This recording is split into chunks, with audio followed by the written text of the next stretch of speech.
Terminal 4 displayed a flat gray line where a heart rate should have been. The girl was sitting there, turning a page, yet the sensor registered only the ambient vibration of the ventilation fans. Vax's scales flickered into a muddy, bruised purple. He should have flagged the anomaly when the bioscanner first flatlined on the human's position. He stood in the monitoring booth, arms trembling, wondering if he was watching a ghost or a predator. Vax knew that, to understand the weight of a silent pulse, one had to stay with the records. The medical station was a sanctuary of white light and sterile air. As a junior proctor, Vax's duty was to ensure the recovery of the injured, not to witness their dismantling. But the logs from that night did not lie. They showed a human girl named Yara sitting on the edge of a hovercot. She was remarkably still. To her left, her friend lay under a stasis field, a Vespri whose wing membranes had been shredded during a training accident. Yara wasn't looking at the monitors or the flashing alerts. She was holding a dog-eared paperback book, its spine cracked and its edges yellowed, a primitive data storage device. She reached up and folded the corner of a page, her thumb pressing firmly into the paper. It seemed like the idle habit of a bored student. Perhaps she was just... But the thought died as the heavy doors of medbay for hissed open. A thick metallic scent flooded the room. It was a strange, salty smell, the kind that clings to the back of the throat before a storm. It wasn't the smell of medicine. It was the smell of the Korgoth.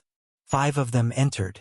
They were heavy-gravity brutes, their skin like weathered basalt and their shoulders wide enough to block the hallway.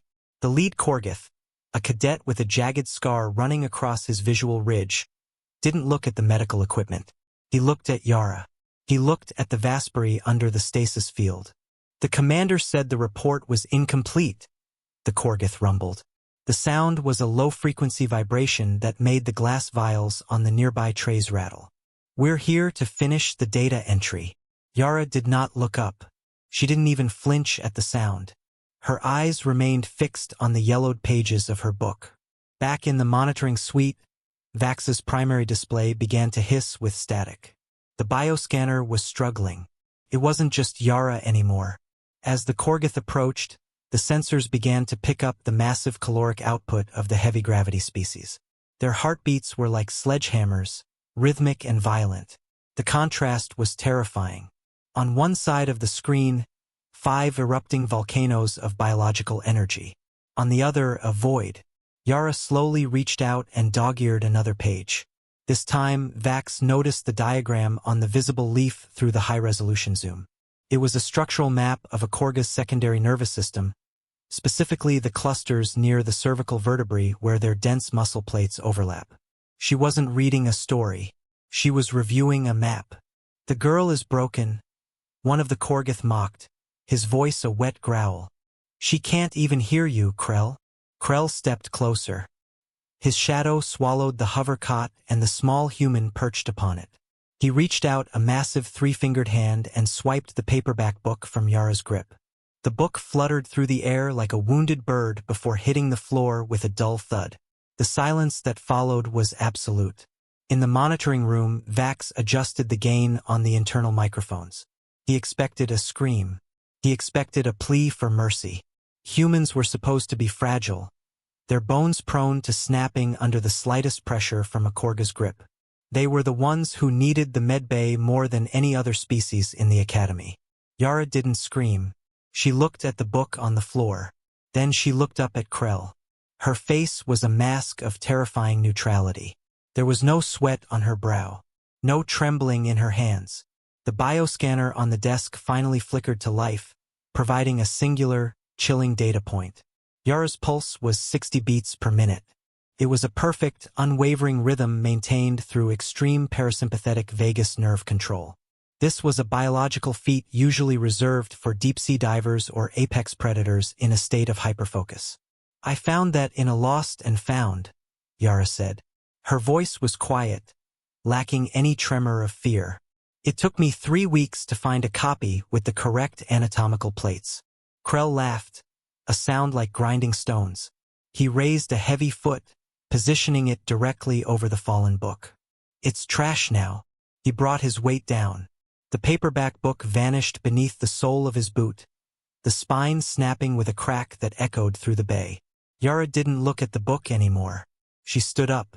The movement was fluid, lacking the jerky hesitation of a cornered prey animal. She smoothed a tiny, nearly invisible wrinkle in her medical gown, her fingers moving with the precision of a surgeon. "You shouldn't have done that," she whispered. "I hadn't finished the chapter on blunt force trauma." One of the Korgith in the back let out a sharp whistle. "Let her go, Krell. Not for her sake, for yours." Krell ignored the warning. He lunged. His massive hand closed around Yara's shoulder, intending to hurl her across the room. But as his fingers tightened, Yara moved. She didn't pull away.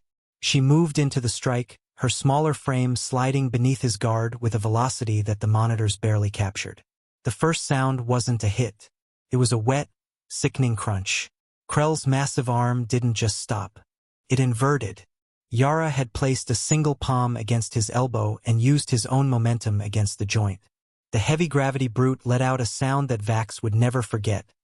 A high-pitched, whistled shriek that shouldn't have come from a creature that size. He collapsed to one knee. But Yara wasn't finished. She hadn't even raised her voice. She was simply moving from one point to the next, a blur of clinical efficiency in a room that was rapidly becoming a slaughterhouse. The second Korgith charged, a blind, furious rush that cracked the floor tiles under his immense weight. He swung a massive sweeping hook aimed directly at her chest, a blow capable of shattering the reinforced hull of a transport skiff. Yara did not brace for the impact. She dropped completely beneath the trajectory, allowing the displaced air to ruffle her dark hair. As the brute's momentum carried him forward, she drove a rigid, reinforced thumb directly into the primary nerve cluster behind his knee joint. The heavy-gravity cadet collapsed instantly, his leg completely paralyzed, his jaw slamming into the deck with a hollow thud. Vax gripped the edge of his monitoring console so hard his secondary claws bit into the metal. The biometric feed was desperately trying to calculate the human's physical output, but the numbers defied the standard combat algorithms. She wasn't using overwhelming force. She was applying precise geometric leverage. A third cadet lunged from her blind side, his armored knuckles grazing Yara's raised forearm. The fragile human skin tore. A single drop of crimson blood fell from the wound and struck the specialized sanitation grating. The heavy iron and sodium content of the human fluid reacted violently with the Korgith-grade sterile coating. The droplet hissed sharply, boiling away the chemical layer and leaving a pitted, smoking scorch mark etched deeply into the metal. The remaining two Korgith stopped moving, their wide eyes shifting from their fallen comrades to the slowly corroding floor. In the silent isolation of the booth, Vax slowly wiped a smudge of dust from the corner of his primary monitor using his lower left sleeve. It was a pointless, automatic gesture, an instinctive attempt to perform a normal task while the world unraveled. A microsecond later, the system bypassed the localized firewalls, pulling the evolutionary data. Lines of text cascaded down the secondary screen in a green blur. Human tendon elasticity operated at an unprecedented 93% efficiency, functioning like biological torsion springs that stored kinetic energy for explosive strikes. Historical planetary records indicated their civilian populations regularly subjected themselves to the crushing pressure zones of a geographic anomaly called the Mariana Trench for recreation.